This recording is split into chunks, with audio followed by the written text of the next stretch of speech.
One of the absolute most popular videos on this channel is Teddy Sads Fast Fermenting Vodka. Awesome recipe, but I keep getting asked questions about how to make it better. So we're going to give that a go today, and we're going to use the Genio. How's it going, chasers? I hope you're having a kick-ass week.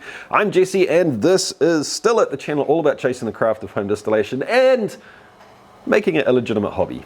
Teddy Sads Fast Fermenting Vodka is an absolute kick-ass recipe that I think pretty much any home distiller should give a go at some point in time. If you haven't watched the original video, there's a card up top. You can go check it out now. Pause this video and come back to it later on. But in the comments on that video, I constantly get questions and, messages, emails, whatever. I get questions about why is the ABV so low, and can I switch the grains out to something else? And does Bakers Yeast really do a good job? These are the questions that I get about it a whole lot. I thought we could test that a little bit. We're restricting ourselves to Bakers Yeast because it is easy to get and the stuff is cheap, so cheap. Then we're going to change out some of the flavouring grains and we're going to push that ABV as high as we can go. I'm going to be making a big old batch of this stuff, 180 litres. So if you want to scale that down, by all means, please do. The full list of ingredients is going to be in the description below. The first thing we're going to need is 1.8 kilos of Wheat Bran.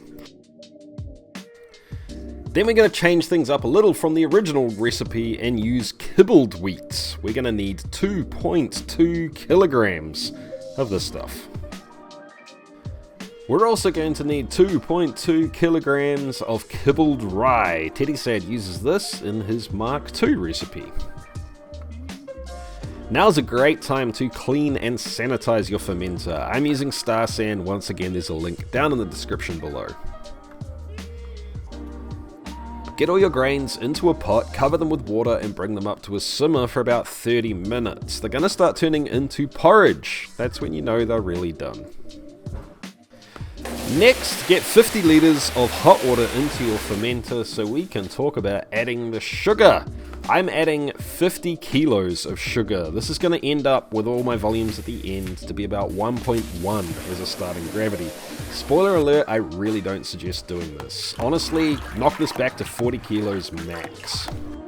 Next, get all your grains added into the mix. As you can see, I am paying the price for letting this sit for too long and for not using enough water. Learn from my mistakes. And get ready to add your nutrients. 2 teaspoons of DAP or diammonium phosphate. Now, people are always asking me where to get this stuff. Once again, links in the description below, but it's basically fertilizer. Next up is half a teaspoon of Epsom Salts. Now, the more astute amongst you will know that I have skipped the multi-tablets and the citric acid. By all means, please add these in if you have them. I didn't have them at the time. Next up, let's talk yeast. I'm using Angel Yeast. It is a fairly easy to get Bakers Yeast here in New Zealand. It's cheap and it does an awesome job in vodka. This yeast is going to go through hell, so I'm actually going to hydrate it beforehand. And I'm using 400 grams of this stuff. Yeah, that's why I'm using Bakers Yeast. That's like $4.60 worth of yeast or something. Top your fermenter up with cold water to reach your total volume and your original gravity. For me, that's 180 litres and 1.10. Next, you want to make sure you're getting plenty of oxygen into the wash. You can do it like this by stirring it or mixing it, but ideally, if you have a fish pump, use that instead. For a wash this big, I'm going to let it run, putting oxygen into the wash for 48 hours after pitching the yeast. Check that the temperature of the wash is between 25 and 30 degrees and pop your yeast on in. Now ideally, you really want to temperature control something like this between 25 and 30 degrees. If you can, that's great. If you can't, you're just going to have to roll with it. 24 hours after pitching the yeast, fermentation had kicked off. I waited another 24 hours and then turned the fish tank pump off, keeping the fermentation vessel temperature controlled to 28 degrees Celsius. This is where we run into the problem deviating from Teddy Sads Fast Fermenting Vodka's recipe. It ain't fast anymore. I let this thing ferment for 4 weeks. It went for 4 weeks and then it finally stopped. It ain't fast anymore. Now I know guys, yes, Daddy, Turbo, I get it. If that's your jam, go for it. That is not for me. I don't want to use this stuff. And yeah, you could use like a champagne yeast or a high ABV ale yeast. Of course, once again, we said that we're trying to keep this cheap and use Bakers Yeast. In saying that, guys, this is up over 10%, which is pretty impressive. This is the wash. It is a little sour because it sat there so long. It would be amazing if something else didn't get in there and start growing. There's like almost no presence of booze in there. Definitely no fusel alcohols or anything crazy going on. I am thoroughly impressed with that angel yeast. It did a kick-ass job, guys. A real quick talk about why this happens. Two reasons. Number one is that yeast, any given yeast has its own alcohol tolerance. That's, one of the reasons that you can't just ferment. You put a shit ton of sugar in water and ferment it all down and get like 60% alcohol. It just doesn't work like that. Yeast don't have that capability. Every yeast has its own alcohol tolerance, and eventually they end up killing themselves off. They just can't ferment anymore. Second of all, to get that higher ABV, you need more sugar to start with, and believe it or not, actually putting yeast into a sugar solution that is quite high in sugar is not good for the yeast. If you imagine that this is a little individual yeast cell, the concentration of sugar on the outside of that cell wall is going to be much, much higher than what is on the inside of that cell wall, which puts a whole lot of osmotic pressure on that cell wall, which can actually, if it's high enough, kill the yeast by rupturing the cell wall. And as we know, anything we do to stress the yeast out is going to make the chance of successful fermentation much, much lower. So those two things combined, in my opinion, is what's held this fermentation back and not let it ferment all the way out completely dry. Could I have scraped through with an extra couple of gravity points by pitching more yeast, doing longer temperature control, all these other sort of things? Yeah, probably. But I think this is a pretty representative result of what you're going to get with a angel yeast and this sort of size gravity wort. Pros and cons here, guys. It ain't fast anymore, but we will get a higher yield, per volume that we made to start with. We're actually going to get a lower yield per kilo of sugar because we haven't fermented out all of that sugar entirely. Anyway, so time to start distilling this stuff, and we've got a whole lot to distill. So, stripping runs, guys. Stripping runs. To perform these stripping runs, I used my 50-litre pot still. Now you can see there's a sight glass sitting there. There's nothing in there. There's no plates. This is literally just a window to make sure I'm not going to boil over. Now because this is a sugar wash, I can get damn near 50 litres in each run, and I had to do 3 runs to reduce the volume enough. All of those low wines and the rest of the straight wash went into a very full Genio. Because the Genio is a jacketed pot with an agitator, I could let some grain go in there as well. Now the last time I used this still, I messed around with the settings quite a bit, and I decided that for this run, because this is what the Genio is built to do, is make vodka, I just wanted to use it on factory settings, let it do its thing, and see how the results turned out.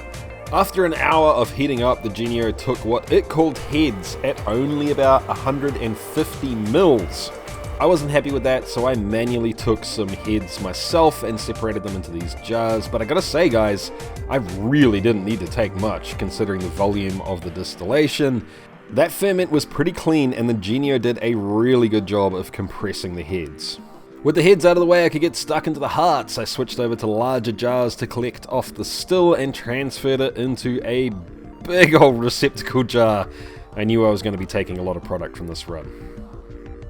So honestly guys, there's not a whole lot to tell you in terms of what's happening with distillation with the Genio. It's pretty much set and forget from the beginning of hearts all the way down to the beginning of tails. Now the factory settings are calling tails when you get down to 5% in the pot. Not 5% coming out of the still, but 5% alcohol left in the pot down below.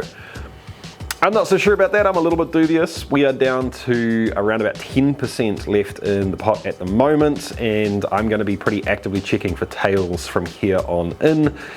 But honestly guys, I haven't done a damn thing to it since I switched over to collecting hearts. Now that it's getting down to not a lot of alcohol left in the pot, every 45 minutes or so it'll turn the needle valve off and stop collecting, let the column sort of refractionate or rebalance for about 5 minutes, and then it'll open the valve back up again. But it's been steady, man. It's been like 95% the whole damn time, and it is creating really clean product. Here is some of the finished product, proof down to 40%. Now before I get into tasting that and having a final say on this whole little experiment and additional change to Teddy Sads Fast Fermenting Vodka, I need to say a huge thank you to the Patreons. Thank you so much, guys. You know it, I know it. You're the reason that I get to do this stuff. Being able to get 3 videos out a week is pretty freaking awesome. So thank you guys, thank you so much. If you're finding value in these videos and you would like to help ensure that they keep on coming, you can go to chasethecraft.com/support. All the ways are listed there, including Patreon. All right, team, so before I get into tasting this and telling you what I think of the change in recipe, let's talk about the end of that run. So right around 6% left in the boiler, which is, you know, what the Genio which is how the Genio tracks how far through the run you are, which isn't, it's not horrible. I'm cool with that.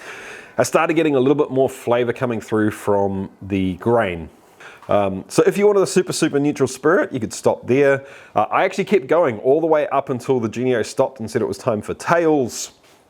And honestly, I could have gone a little bit longer because you guys know me, I like my vodka to taste like whiskey, not like vodka. So I could have kept going and there wasn't a whole lot of crazy, you know, wet dog or cement at that point in time. On to tasting. Yeah. This is the most neutral spirit I've ever made. Hands down, 100%. It makes sense because everything else I've made up until this point has been at about 93% ABV, and this is, you know, this is 95% at least. It just makes sense. It's got another, you know, the columns like this much longer. There's much more packing in it than mine. It's what it's built to do. I'm not surprised by that at all.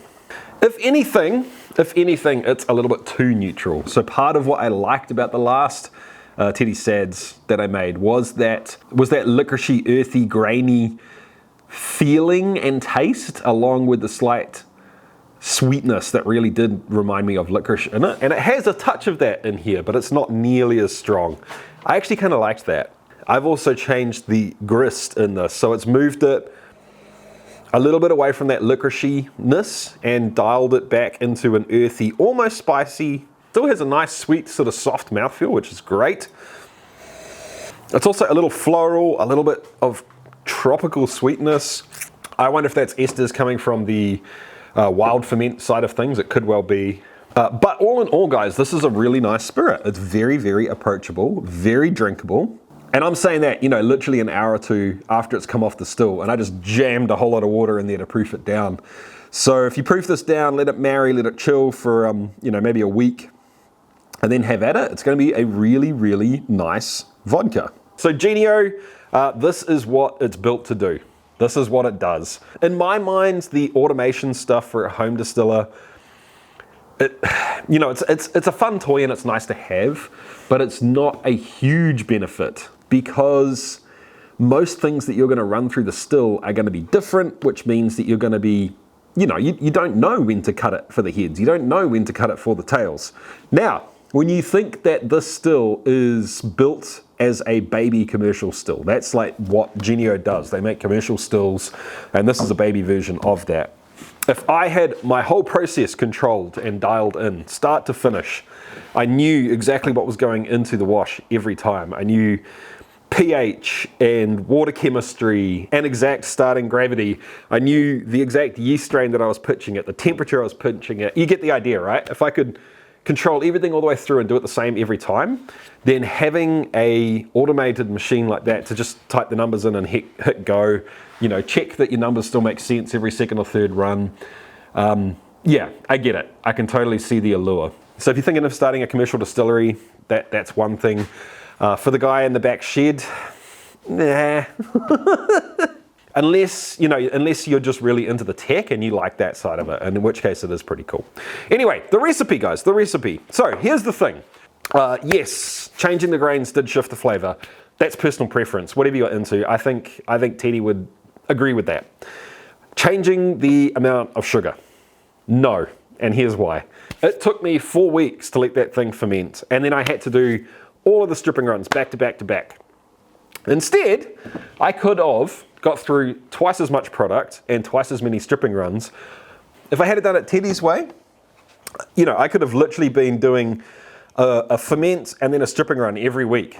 Bang, bang, bang, bang. And then on week 4, you know, I would have had probably more product in the still because I could have fermented and distilled as I was going. I would have had more time to get more stripping runs in. I would have stripped it right down. I could have get more volume through as well. It's just a more efficient process in terms of both your time and the amount of time in like calendar days it takes to make a certain amount of product. In my opinion. I get it though. If you're busy and you don't get weekends, or, you know, I've got the luxury of doing this stuff during the week now, which is freaking awesome. But, you know, maybe you're flat out and you only get one weekend a month to do this stuff. In that case, but guys, please, you have to remember, you just can't keep pushing this stuff. You can't keep adding more and more sugar and expecting it to go well. I'm stoked with this. I think fermentation went really well. I think that angel yeast is awesome stuff, man. Really cool stuff. I can't believe how clean this is at over 10%. Anyway, guys, I hope this acts as an interesting little demonstration of all the questions that I'm always getting about Sads Fast Fermenting Vodka. Cheers, guys.